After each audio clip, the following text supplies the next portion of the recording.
Hi guys, this is a message from Tracy to all my brothers and sisters out there who want to give up on relationships because you've experienced so many bad relationships in the past. People have made promises, broke their promises. People have, you've gotten married and you've gotten divorced. People have shown themselves to be very loving and turned out they weren't. Just so many different disappointments, and you're ready to just throw in the towel and say, forget it, I'm going to be single for the rest of my life. To hell with love. I want to encourage you today, do not give up. Every successful person in this life and in who have gone before us in the past, every successful person has had disappointment after disappointment after disappointment after disappointment, and then 10 more after that. But what they have in common, what successful people have in common, is perseverance. They do not give up. They may pause, they may take a break, but they will not give up. They don't lose hope. So I want to offer hope for the hopeless. Guess what? I'm in the same boat you're in. I'm single as well, and I've had relationships just go completely sour. I've been divorced. I've been in relationships, double-digit years relationships, and they didn't turn out the way I had expected when we went into it. They started off great. In the middle, maybe they were great, but of course there were signs all along. And some of them were short-term. Some of them were, less than a couple of weeks. Some of them were months, some of them were years. But the one thing that I know is that I am not a quitter. I will take a break when I find myself so disgusted with humanity, with the whole dating scene, with the whole relationship scene, with the whole being in love and falling out of love and relationships just ending, and just being so disappointed with that. When I find myself at that point, that's when it's time to take a break. That's not when it's time to try and start a new relationship. That's when it's time to regroup, re-strengthen myself, re-strengthen my core, re-strengthen my resolve. That's when it's time for me to get around people who love me, people who, guess what, are still in my life, people who have not quit, people who have not left me, people who have not abandoned me, people who have been there for me from the beginning. That's when it's time to get around those folks. That's when it's time to get around your strength. God puts people in your lives to strengthen you, to encourage you when you're at times like this, when you're ready to give up. But guess what He also does? He gives you examples of relationships that have worked, that are working, and that gives you hope. It gives me hope. I have hope for marriage simply because I see marriages working far more than I see the ones that are not.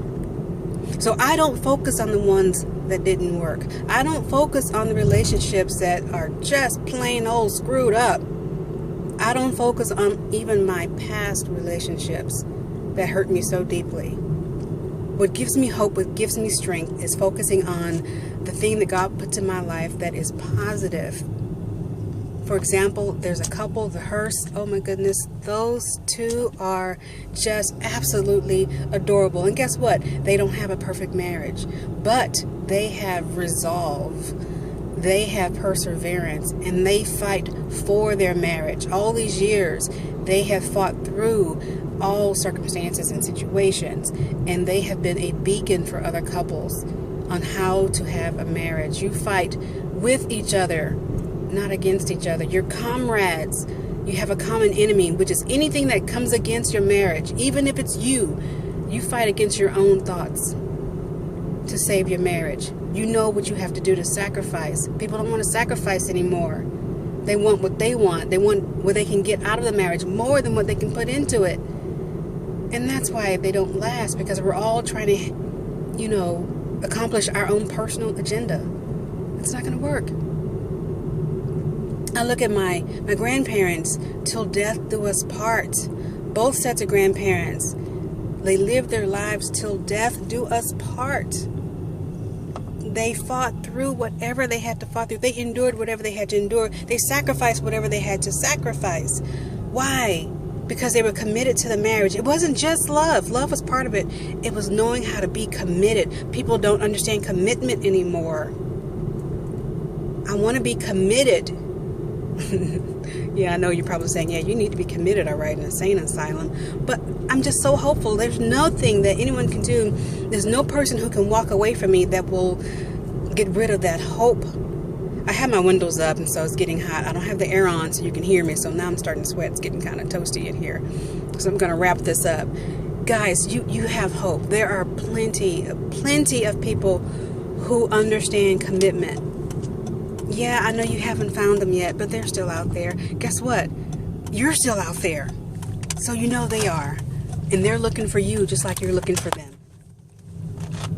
Be encouraged today. Don't give up. And if you're so discouraged, this is not the time to get into a relationship. This is not the time to be looking for someone. When you're discouraged like this, pause. Take a break. Get out of the dating scene. Get out of it.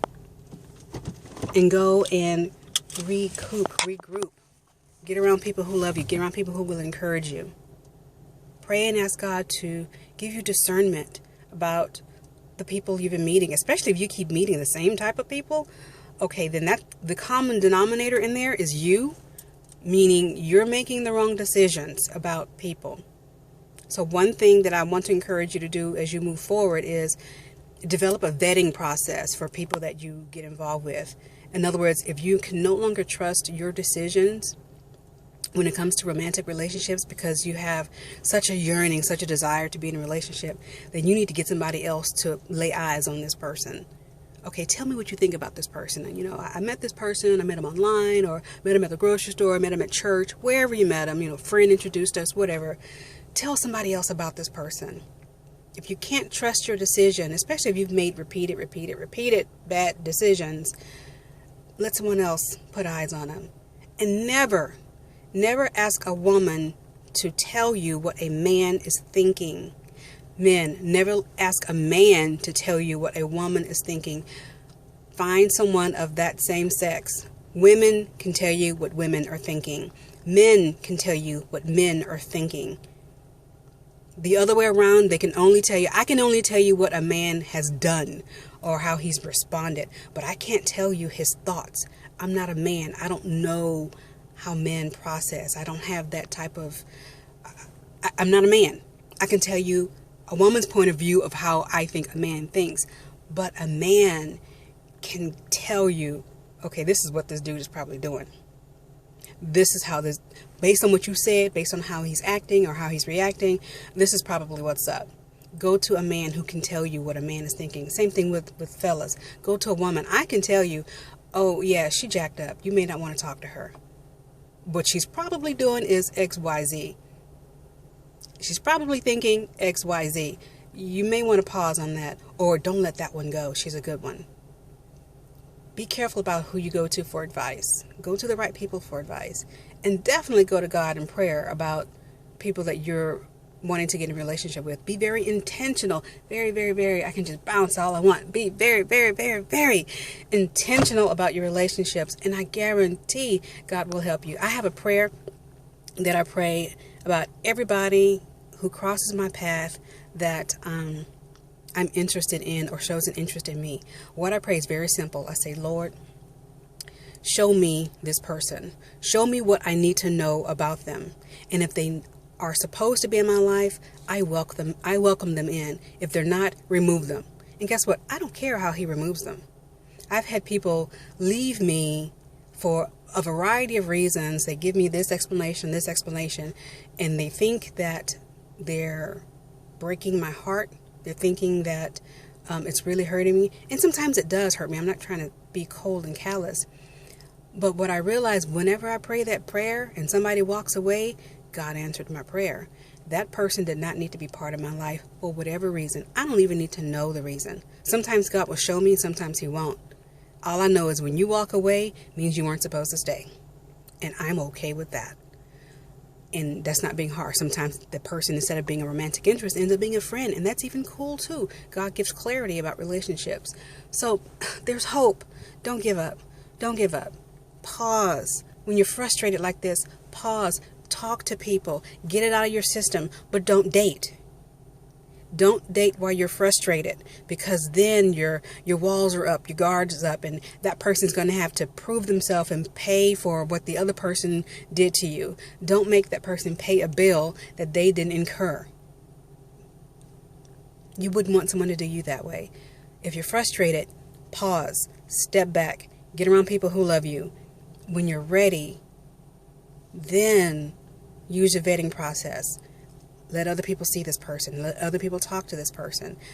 I mean, that's okay.